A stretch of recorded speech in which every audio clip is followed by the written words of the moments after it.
Hello, for today's video lecture we're going to be talking about structures. So the first question with all of this is, what is a structure?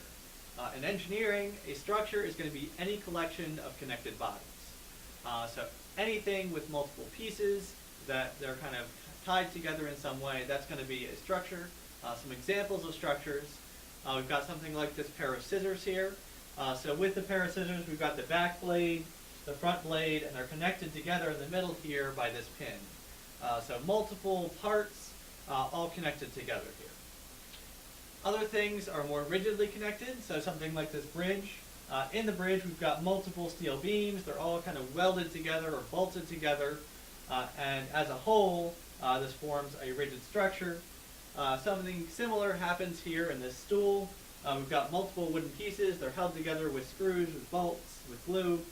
And some of these we can treat as rigid bodies as a whole. Like the stool, for example, you're not able to move any part independently, so we could treat it as a single body. We can also treat that as a structure. It's got multiple parts, it's got legs, it's got cross beams, it's got the seat. So if we analyze that as separate pieces, we're analyzing it as a structure. When analyzing structures, as with everything in the class, we're going to assume that the structure is in equilibrium. So if the whole structure is in equilibrium, we also assume that multiple pieces, all the pieces of this structure are in equilibrium. So over here we've got a frame, which is a type of structure.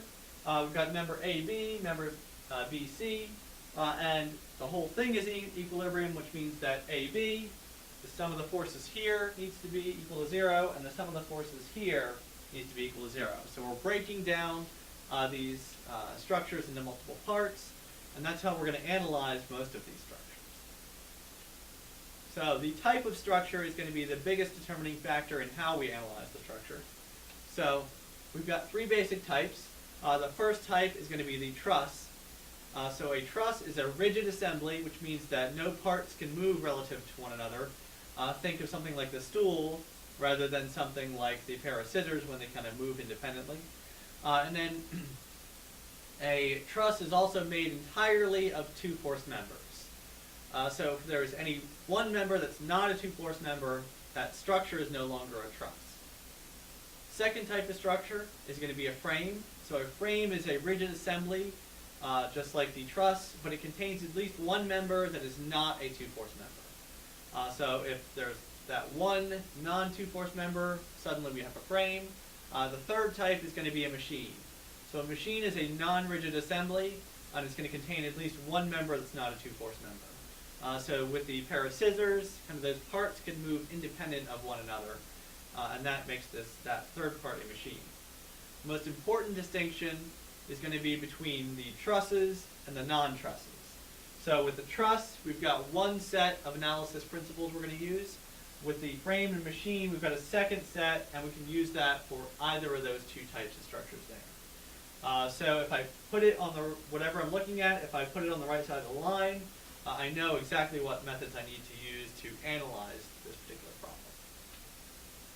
problem. So the important factors when analyzing structures, when we jump from a single body to multiple bodies, the two most important factors we need to keep in consideration are going to be the application of Newton's third law and also the identification of two force members.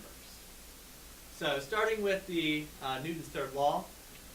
Newton's third law states that for every action, read force, there is an equal and opposite reaction, other force. So in a structure, this means that whenever two bodies are connected, like we have in every structure really, the force on body A that body A exerts on body B will be equal and opposite to the force that body B exerts on body A. So even though we're going to draw separate free body diagrams for each piece, there's going to be these forces that interact. If I know what body A exerts on body B, then I know what body B exerts on body A. So something like this C-clamp over here, if I close down the C-clamp on this board, the force that the board exerts upward on the C-clamp, Fn1, I'm going to have an equal and opposite force, Fn1, downward, that's the C-clamp on the board. So whenever I have this connection, I have that pair of forces. It's a Newton's third law pair. Here is an example of the frame we were talking about before. We can see at point B, I've got this member is pulling up on this member right here. And in FB, I've got the same magnitude, opposite direction, pulling down in that direction. So that FB force is going to be key to solving this problem. Otherwise, we're going to have too many unknowns to solve for any of these pieces. So remember, equal in magnitude, opposite in direction for those pairs. For two force members, the next important factor is that two force member. And a two force member is a body that has forces, no moments, exerted at only 2 points. So here, member AB, I've got forces up here at A, forces down here at B. So that is going to be a two force member. And when I have a two force member, I'm going to have two forces that are going to be equal, opposite, and collinear on the end. You can see that FA is going this direction, FB is going down this direction. For more explanation as to why that is, you can see the two force members page.